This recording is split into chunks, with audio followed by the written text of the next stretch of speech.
Hi guys, +2 model എക്സാമും public എക്സാമും നടത്താൻ കാണിച്ച ധൃതിയൊന്നും റിസൾട്ട് പ്രഖ്യാപനത്തിൽ നമുക്ക് കാണുന്നില്ല. ഒഫീഷ്യൽ ആയിട്ടുള്ളൊരു ഡാറ്റ അല്ലായിരുന്നെങ്കിലും പല കുട്ടികളുടെയും സ്റ്റാറ്റസ് ഞാൻ കണ്ടിരുന്നു. മെയ് 18 റിസൾട്ട് വരുമെന്നുള്ള കാര്യമായിരുന്നു. കഴിഞ്ഞ വർഷമാണെങ്കിൽ എനിക്ക് തോന്നുന്നു മെയ് 9 +2 റിസൾട്ട് വന്നിരുന്നത്. എന്നാൽ ഇത്തവണ അതിനേക്കാളൊക്കെ പിറകോട്ട് മാറി 18 അല്ല റിസൾട്ട് വരുന്നത്. ഇപ്പോൾ ലേറ്റസ്റ്റ് ആയിട്ട് കിട്ടുന്ന ഓൾമോസ്റ്റ് ഒഫീഷ്യൽ എന്ന് പറയാൻ പറ്റുന്ന സോഴ്സിൽ നമുക്ക് മനസ്സിലാക്കുന്നത് 21 ഈവനിങ്ങോട് കൂടിയായിരിക്കും നിങ്ങളുടെ +2 റിസൾട്ട് എന്ത് ചെയ്യുന്നത് ഒഫീഷ്യലായിട്ട് പ്രഖ്യാപിക്കുന്നത്.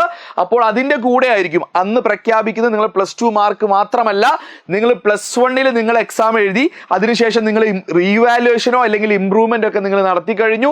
അതിനോട് +2 നിങ്ങൾ എഴുതിയ മാർക്കും അതേപോലെ പ്രാക്ടിക്കൽ മാർക്കും എല്ലാം ആഡ് ചെയ്തുള്ള ഫൈനൽ നിങ്ങളെ +2 മാർക്ക് നിങ്ങൾക്ക് എന്ത് ചെയ്യാൻ പറ്റും 21 അറിയാൻ പറ്റും.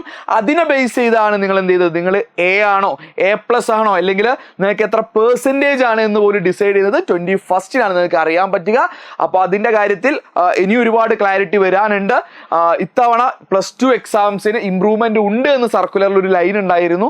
അപ്പോൾ അതിന് ഇനി എന്തെങ്കിലും മാറ്റങ്ങൾ ഉണ്ടോ എന്നൊക്കെ നമുക്ക് ഇനി കാത്തിരുന്ന് കാണണം. അതിന് റീവാലുവേഷൻ എന്തായാലും ഉണ്ടായിരിക്കും. അപ്പോൾ അതുമായി ബന്ധപ്പെട്ട ഡീറ്റെയിൽസ് ഒക്കെ നമ്മൾ എന്ത് ചെയ്യും, നമ്മൾ ഈ ചാനൽ തന്നെ വീഡിയോ ആയിട്ട് നമ്മൾ ഷെയർ ചെയ്യും. അപ്പോൾ അത് നിങ്ങൾ എന്ത് ചെയ്യാം, നിങ്ങൾ നിർബന്ധമായിട്ടും അറിഞ്ഞിരിക്കേണ്ടതാണ്. വളരെ കുറഞ്ഞ ഡേറ്റ്സ് മാത്രമേ എന്തുണ്ടാവുള്ളൂ ഇതുമായി ബന്ധപ്പെട്ടുണ്ടാവുള്ളൂ. +1 നിങ്ങൾ ഇംപ്രൂവ്മെന്റ് ചെയ്ത കുട്ടികളാണെങ്കിൽ നിങ്ങളുടെ പേപ്പർ റീവാലുവേഷൻ ചെയ്യാനുള്ള ഒരു ഓപ്ഷൻ പോലും ഉണ്ട്. അതും വളരെ ലിമിറ്റഡ് ടൈമാണ്. അപ്പോൾ അതുപോലെയുള്ള കാര്യങ്ങളൊക്കെ നിങ്ങൾ അലേർട്ട് ആയിരിക്കാൻ ഈ ചാനൽ നിർബന്ധമായിട്ട് സബ്സ്ക്രൈബ് ചെയ്യുക. അപ്പോൾ ഈ ഒരു ഡേറ്റിനെങ്കിലും റിസൾട്ട് പ്രഖ്യാപിക്കുമെന്ന് നമുക്ക് എന്ത് ചെയ്യാം, നമുക്ക് എക്സ്പെക്ട് ചെയ്യാം.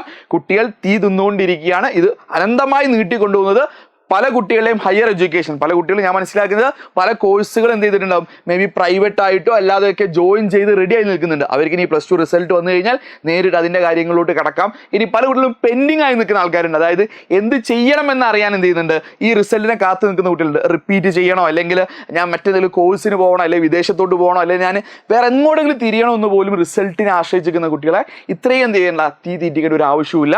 ഞാൻ മനസ്സിലാക്കുന്നത് ഇതൊരു ടെക്നിക്കലായിട്ടുള്ള സംഭവമാണ്. അതായത് മാർക്കും കാര്യങ്ങളും എല്ലാം കംപ്ലീറ്റഡ് ആയിട്ടുണ്ട്. അതിന്റെ മോഡുലേഷനും അതായത് ഈവൻ കമ്പ്യൂട്ടറിൽ അത് എൻ്റർ ചെയ്ത് ഡാറ്റ എൻട്രി വർക്ക് പോലും കഴിഞ്ഞിട്ടുണ്ട്. ഇത്തവണ പുതിയ വെബ്സൈറ്റിലൂടെ ആയിരിക്കും എന്ത് ചെയ്യുന്നത്, റിസൾട്ട് അനൗൺസ് ചെയ്യുന്നത്. ഇംപ്രൂവ്മെന്റിന്റെ റിസൾട്ട് നിങ്ങൾ കണ്ടിട്ടുണ്ടാവും. കുറച്ചും കൂടി ടെക്നിക്കലി ബ്രില്യൻ്റ് ആയ ഒരു വെബ്സൈറ്റ് ആണെന്നൊക്കെ പറയപ്പെടുന്നത്. എന്നാലും +1 ഇംപ്രൂവ്മെന്റ് റിസൾട്ട് പ്രഖ്യാപിച്ച പോലും സൈറ്റ് ഹാങ് ആയിരുന്നു. അപ്പോൾ എന്താണ് അവിടെ നടത്തിയ ഇംപ്രൂവ്മെന്റ് എന്ന് എനിക്കറിയില്ല. അതുകൊണ്ടാണ് ലേറ്റ് ആകുന്നത് എന്നാണ് ഒരു എന്ത് ചെയ്യുന്നത്, ഒഫീഷ്യൽ അല്ല, നിങ്ങളുടെ കാര്യമൊന്നും ഒഫീഷ്യലായി വരാറില്ല, അൺഒഫീഷ്യൽ ആയിട്ട് അറിയപ്പെടുന്ന കാര്യങ്ങൾ. അപ്പോൾ നമുക്ക് എന്തായാലും വെയിറ്റ് ചെയ്യാം. 21 തന്നെ പ്രഖ്യാപിക്കുമെന്ന് നമുക്ക് എന്ത് ചെയ്യാം, നമുക്ക് പ്രതീക്ഷിക്കാം.